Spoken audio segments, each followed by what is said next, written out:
So, here's a brief update on the latest flooding in Flixton. This is Church Road. It's normally a very, very busy highway. It's completely flooded. It's been closed off by the fire brigade. I've never seen flooding like this before in 43 years.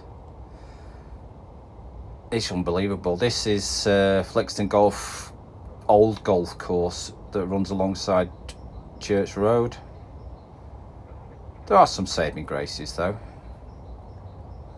At least it's good to see that the wildlife are able to make the most of it.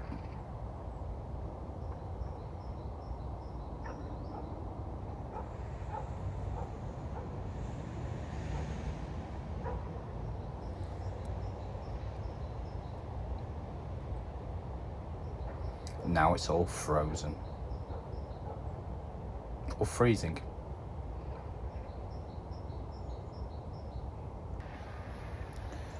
Well, what can I say? Happy 2025.